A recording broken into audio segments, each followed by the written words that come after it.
Mesdames, Messieurs, bonjour, bienvenue dans votre magazine Intergénération. Nous sommes ici au marché Missebo de Cotonou, l'un des endroits les plus en vogue en matière d'habillement. On y retrouve un peu de tout, toutes sortes de tendances, des plus raisonnables aux plus absurdes, ce qui justement attise l'intérêt des anciens et surtout des jeunes.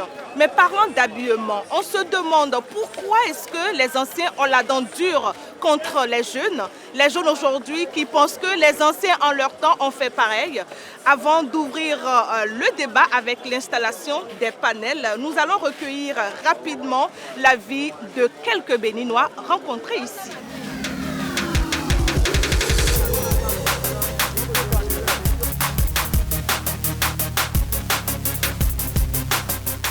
Je suis venu à Missebo, j'ai accompagné mon jeune frère prendre des chaussures dans le marché. On retrouve plus les tenues friperies dans le marché et c'est la qualité en fait. La mode d'aujourd'hui, c'est la taille basse. L'habillement en pagaille quoi. Nos aïeux n'ont pas porté les jeans de ce côté, vous voyez. Nos aïeux n'ont pas porté les jeans de ce côté. Aujourd'hui, les jeunes d'aujourd'hui, eux, si les pantalons ne sont pas de ce côté, les pantalons ne sont pas en bas, eux, c'est pas le mode. Vous comprenez un peu? Donc, c'est un peu ça. Quand j'étais au collège, je portais ça, mais maintenant, les choses ont changé. Quand les jeunes ne portent pas ça, c'est parce qu'ils ne sont pas dans la tendance. Ils doivent porter ça pour être dans la tendance. C'est le mouvement d'aujourd'hui. C'est ce que ça donne. Ce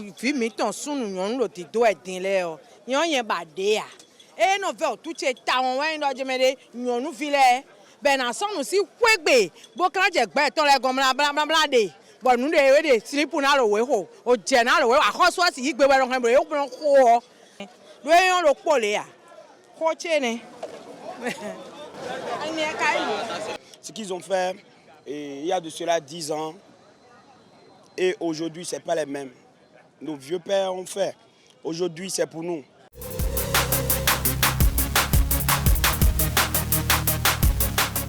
Maman Odette de Souza, née Francisco. Bonjour maman. Bonjour madame. Et à vos côtés, c'est Ruth Avanon. Bonjour Ruth. Bonjour madame. Tout de suite, je voudrais demander à maman, pour vous, c'est quoi l'habillement? S'habiller, c'est couvrir son corps, protéger sa nudité. Il faut s'habiller décemment parce que nous sommes dans une société donnée. L'habillement, est-ce qu'il a le même sens pour vous, Ruth, que ce que maman vient de décrire? Je suis d'accord avec maman. Parce que quand on parle d'habillement, il faut couvrir les parties intimes de son corps et être élégant. Quand je vois mes frères et sœurs d'aujourd'hui s'habiller, ce n'est carrément pas couvrir son corps, mais c'est plutôt l'exposer. Des jeans destroy, des mini-jupes extra courtes et côté garçon, jeune homme, on voit des jeunes hommes qui portent des pantalons sans ceinture, des pantalons qui sont au ras des fesses. Il y en a d'autres qui portent avec la ceinture, mais la ceinture, de la manière où ils attachent, c'est comme s'ils n'ont pas porté de ceinture. Quand moi j'étais encore jeune fille, n'importe qui va te dire « Ah, la robe là, elle est trop courte, il faut que ça descende. » Mais pourquoi est-ce que nos sociétés sont aussi pointilleuses sur ces détails-là du côté vestimentaire? Mais pourquoi est-ce qu'on voudrait bien que les tenues descendent? Surtout chez nous en Afrique, c'est notre éducation. Quand vous vous habillez correctement, on voit votre personnalité à travers votre habillement. On voit l'éducation que vous avez reçue chez vous à travers votre habillement. Et quand vous êtes bien habillé, vous allez dans un milieu, on vous respecte. On voit que c'est un enfant bien éduqué, c'est une femme bien éduquée, c'est un garçon bien éduqué.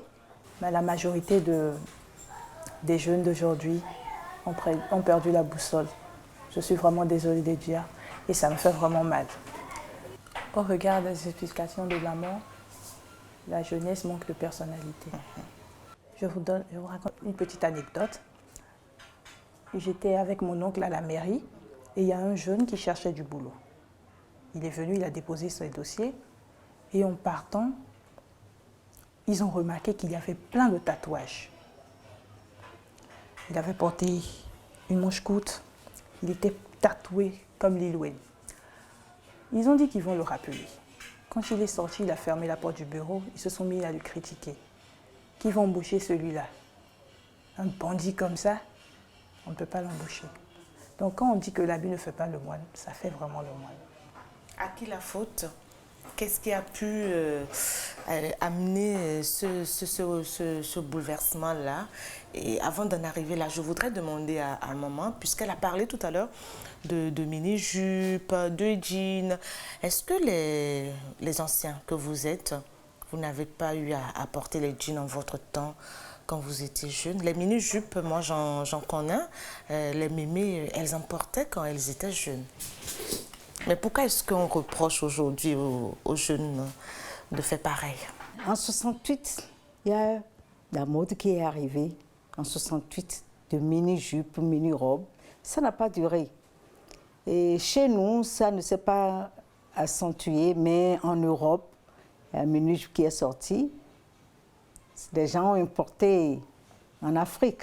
Parce qu'en 70, ça a encore changé. La mode a encore changé. Les mini 70, 71 mini-jupes, c'est reparti.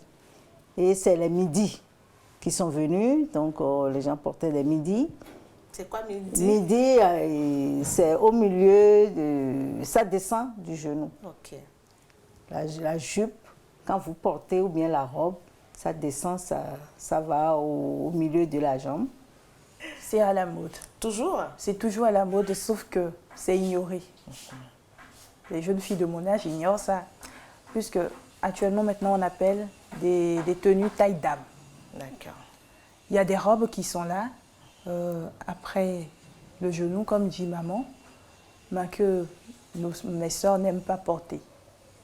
Or que des robes qui sont à cette taille-là, qui dépassent légèrement le genou, reflètent de plus la personnalité. En passant, tu as l'air d'une grande dame. Mais quand tu portes des robes vraiment courtes, bon, on te voit comme ce que tu es. Communément appelées des filles vulgaires. On remarque aujourd'hui aussi qu'il y a des mamans qui portent ça puisqu'elles ne veulent pas vieillir. Il y a aussi ce fléau. Moi, je vais appeler ça un fléau. Puisque s'il y a des mamans... Pour vous, les mamans ne devraient pas porter ce genre de tenue, c'est ça? Des mamans qui portent des jeans destroy, par exemple, qu'est-ce qu'elle veut refuser? Qu'est-ce qu'elle veut interdire à leurs enfants? À leurs enfants. Si elles-mêmes, elles portent déjà des jeans destroy, des robes extra courtes, si sa fille porte ça, elle ne peut rien dire. Alors, j'en viens maintenant à la question que j'avais posée tout à l'heure. Qu'est-ce qui a pu bien amener tous ces changements-là?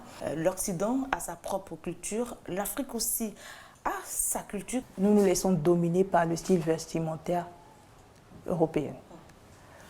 Aujourd'hui, quand on voit Nicki ou Kim Kardashian, la faiblesse de toutes les femmes, porter quelque chose, on veut toutefois copier. Lui ressembler.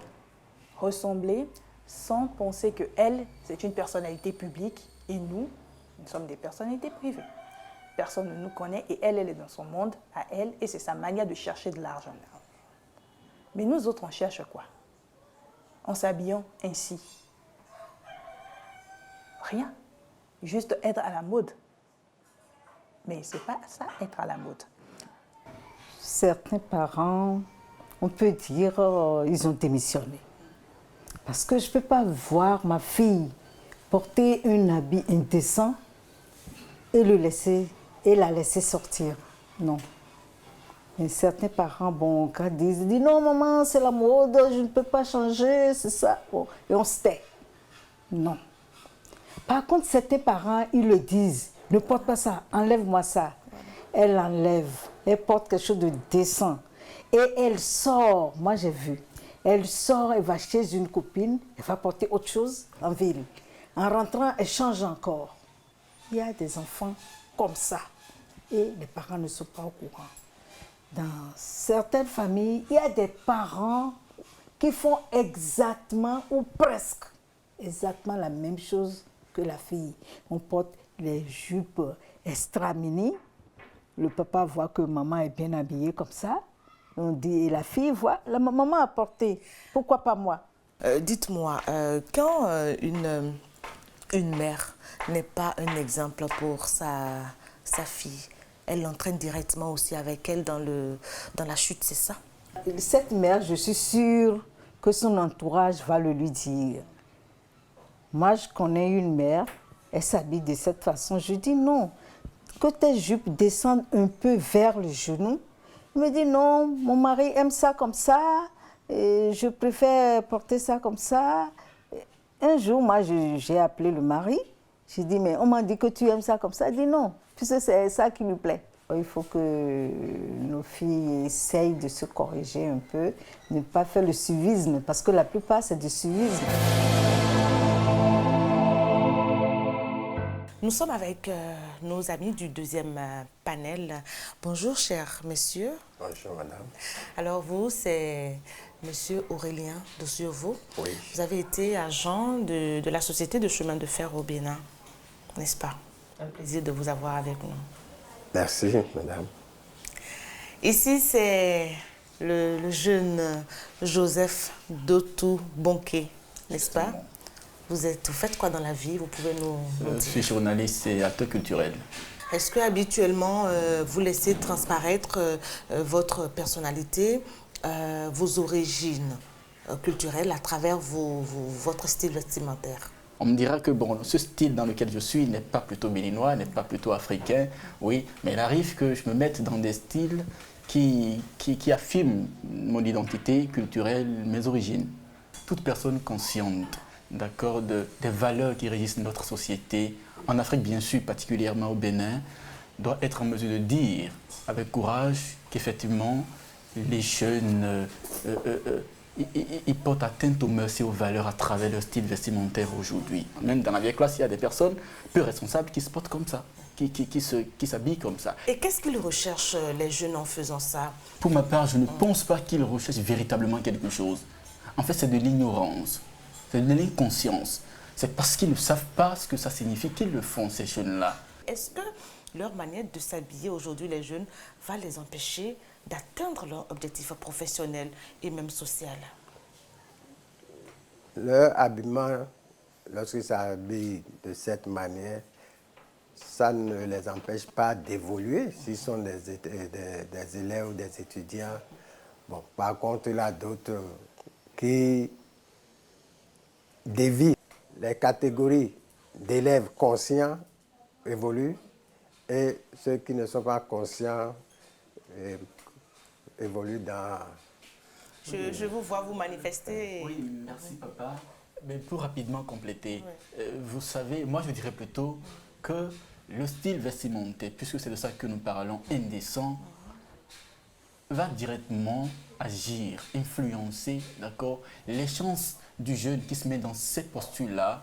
Un enfant qui a plutôt été bien éduqué à la maison, où ses parents ont été regardants, très attentifs sur son style vestimentaire, je pense que cet enfant ne va pas verser dans la dépravation en ville. Chez mon père, ça ne passe pas.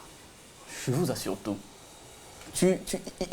Il veille même sur ça. Parfois, il vient rester au balcon, voilà, pour nous voir sortir et de dire « Ah, toi, ce que tu as porté, retourne-toi ».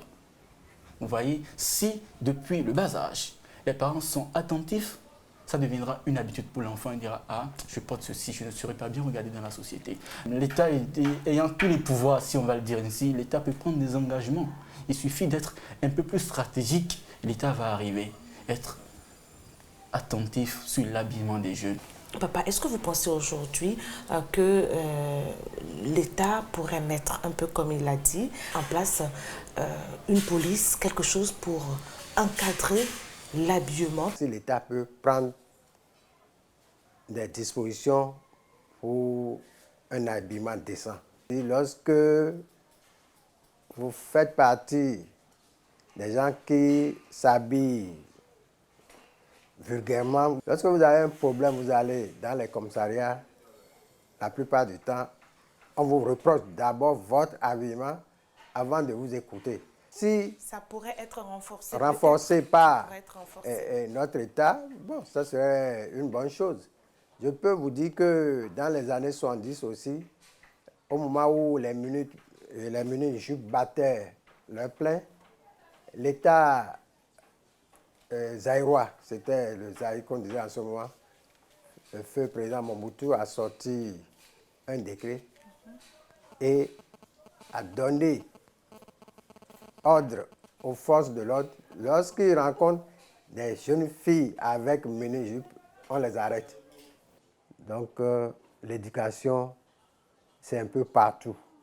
Que ce soit dans la rue, que ce soit à l'école, à la maison, on ne doit pas se fatiguer, on ne doit pas se lasser de rappeler les enfants quand ils font des choses qui ne cadrent pas avec le moral. Donc, je pense que l'État suit. Et si la situation doit les amener à prendre d'autres mesures, et l'État ne va pas hésiter pour prendre ces mesures-là. Mais dans notre temps, ce qu'il y avait comme mode n'était pas en violation avec les mœurs. Par exemple, bon, pour les coiffures, vous allez voir, bon, les gens se coiffent derrière l'eau, devant l'eau, tout ça là. Et comme c'était la mode, certains parents ramenaient à l'ordre les enfants parce que lorsque on vous dit d'aller vous coiffer, vous faites derrière l'eau. Un mois après, il faut que vous reveniez voir papa pour dire je vais me coiffer ou bien papa doit t'envoyer. Donc, de ces coiffures, par exemple, les papas refusent. Bon, les pantalons bas, dev, tout ça là, nous avons tenté de les porter parce que c'était la mode. Mais très tôt, on s'est vu opposé, c'est-à-dire ce pantalon bas dev que vous portez là. Vous ne pouvez pas mettre la chemise dedans. C'est-à-dire, bon, c'est l'aspect des artistes qu'on a copié, mais ça n'a pas trop duré. Et quelle était la place de la mode traditionnelle en votre temps? Est-ce qu'elle avait droit de citer en tant que telle? Parce qu'on le réclame aujourd'hui, on veut même l'imposer à la jeunesse. Bon, la mode traditionnelle avait droit de citer. Seulement qu'on portait les vêtements de style européen pour le travail. Et nos bombas, c'est les jours fériés où ce sont les particuliers qui se mettent en bomba. Mais les fonctionnaires, eux autres, souvent, ils se mettent en tenue française, surtout les enseignants et autres là, parce qu'il leur était défendu de se mettre en bomba pour aller à l'école. Mais avec la Révolution, on a repris, on a commencé par valoriser nos tenues traditionnelles, seulement qu'il reste à valoriser nos tissus traditionnels. Pour faire, par exemple, aujourd'hui, au Burkina, c'est Faso d'Anfani et c'est la tenue vestimentaire qui est exigée pour le travail un peu partout, les sorties. Donc, si l'État peut aider nos artisans, nos tisserands à avoir beaucoup plus d'atouts pour pouvoir faire de nos tissus traditionnels une industrie. Et en même temps nos tissus et nos modèles. Nos modèles et puis exiger ça pour les scolaires et les fonctionnaires aussi, ça serait une bonne chose. Et j'avoue que il y a 20 ans, nos cadres ne se mettaient pas tellement en traditionnel. Mais je vois aujourd'hui que beaucoup de nos cadres ont commencé par, surtout ceux de la partie septentrionale, ils ont commencé par adopter le style local. Au sein de nos sociétés, on écoute beaucoup plus les responsables religieux, pas forcément les paroles de Dieu, mais les responsables des formations religieuses. on va profiter de ça, d'accord? Canal. Très bien, ce canal, pour demander aux religieux d'aider la communauté à corriger en fait, cette déviance vestimentaire.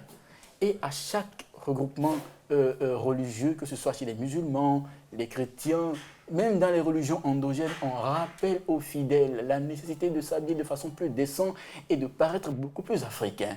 Notre identité culturelle à travers notre habillement, notre style vestimentaire. Ce que nous demandons, c'est que des lois, des valeurs anciennes refassent surface au sein de nos sociétés pour qu'on corrige un certain nombre au niveau du style vestimentaire des jeunes. On peut être jeune et être à la tendance, être à la mode, mais être décent. Ressembler à nos parents qui avaient été des modèles. Et aujourd'hui, enfin, nous serons fiers quand même de notre société de pouvoir nous affirmer en tant que Béninois, en tant qu'Africains, à travers notre style vestimentaire. C'est donc possible en tant que jeune de s'habiller et être à la mode et rester décent. Et le plus important pour nous en tant qu'Africains, c'est de rechercher à puiser dans nos ressources, dans nos valeurs. Et nous avons nos tissus qui sont là.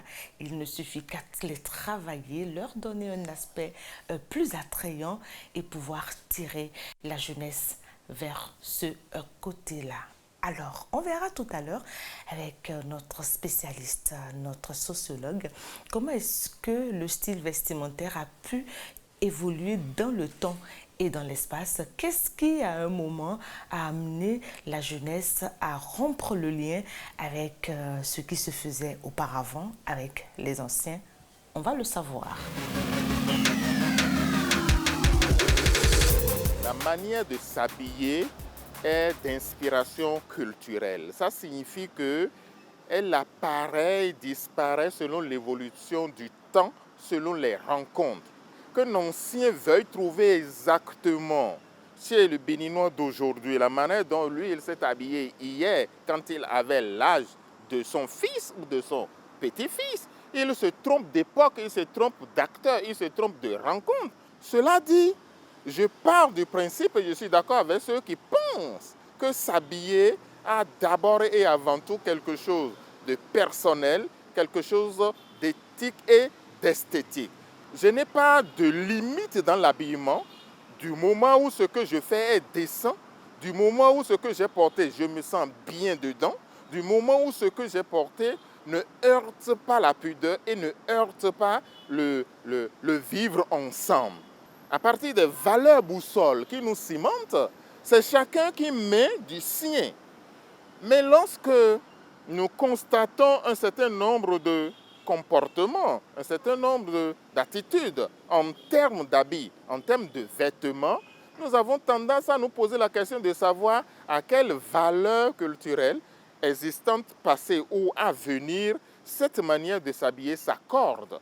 Et nous nous posons la question de savoir, est-ce que ce jeune qui a porté ça est issu d'une famille normale et noble, d'une famille entière, ou est-ce qu'elle est issue d'une famille à responsabilité limitée, comme j'ai l'habitude de dire? Le jeune lui-même, qui porte un habit et qui veut ressembler à une star hollywoodienne, qui veut ressembler à telle ou telle autre personne ou personnalité, non pas de son pays, non pas de ce contexte, non pas de son temps.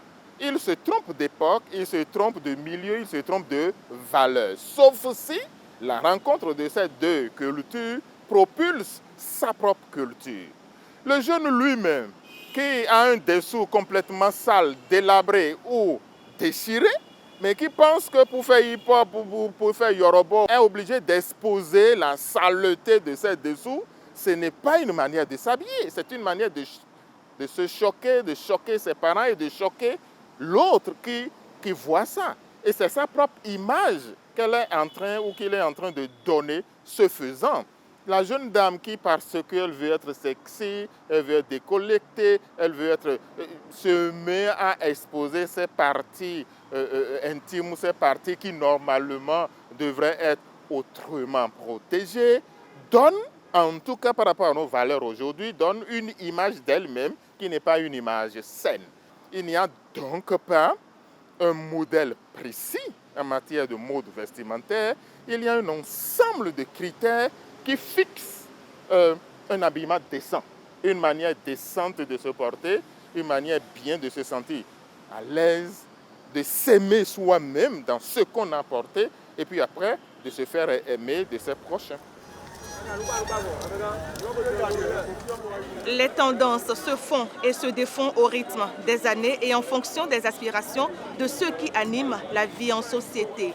On s'habille pour répondre à l'un des besoins fondamentaux et pour marquer son identité culturelle, certes. Cependant, le faire sans heurter la sensibilité de son entourage demeure une nécessité. Merci à vous tous pour l'attention et à la prochaine.